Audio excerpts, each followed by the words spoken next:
வணக்கம், welcome to தமிழம்மா channel. இன்றைக்கி நம்ம குச்சிக்கிழங்குல தோசை எப்படி ஊற்றுறதுன்னு பார்க்கலாம் வாங்க.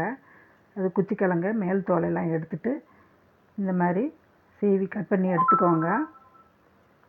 இது துருவியும் செஞ்சு மிக்சியில் அரைச்சிக்கலாம், இப்படி கட் பண்ணியும் போட்டு அரைச்சிக்கலாம்.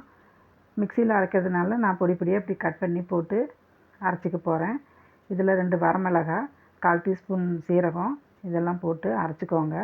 நைஸாக அரைக்க தேவையில்லை, இந்த அளவுக்கு கொஞ்சம் குறப்பாக இருந்தால் போதும். வரமிளகாய் எனது ரொம்ப காரமாக இருக்கும், அதனால் 2 போட்டிருக்கேன். உங்களுக்கு காரம் இல்லைன்னா இன்னும் ஒரு மிளகாய் சேர்த்து கூட போட்டுக்கோங்க. இதுக்கு நான் வீட்டில் இருக்கிற தோசை மாவு தான் இருந்துச்சு, அதையே கலந்துக்கிட்டேன்.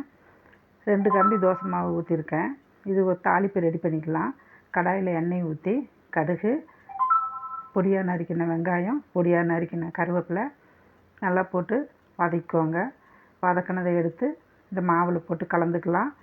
தேவைப்பட்டால் நீங்கள் கேரட் துருவி கூட போட்டுக்கலாம், இதில் அதுவும் நல்லாயிருக்கும்.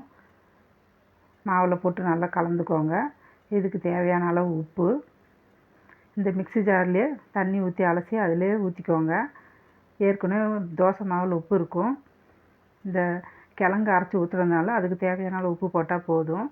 பொடியாக நறுக்கின மல்லி இலை இதெல்லாம் போட்டு நல்லா கலந்துக்கோங்க. கலந்து தோசைக்கல்லில் ஊற்றி தோசை மாதிரி ஊற்றி எடுத்துக்க வேண்டியது தான். அவ்வளோதான், மரவள்ளி கிழங்கு தோசை ரெடி ஆகிடுச்சு. நீங்களும் இதில் வீட்டில் ட்ரை பண்ணி பாருங்கள். இது ஒரு டிஃப்ரெண்ட்டான தோசையாக இருக்கும். இட்லி தோசைன்னு சாப்பிட்றதுக்கு இந்த மாதிரி ஒரு தோசை செஞ்சு கொடுங்க, நல்லா விரும்பி சாப்பிடுவாங்க. இதுக்கு தேங்காய் சட்னி, தக்காளி சட்னி, புதினா சட்னி எது இருந்தாலும் நல்லாயிருக்கும். நீங்களும் வீட்டில் ட்ரை பண்ணுங்கள். நன்றி.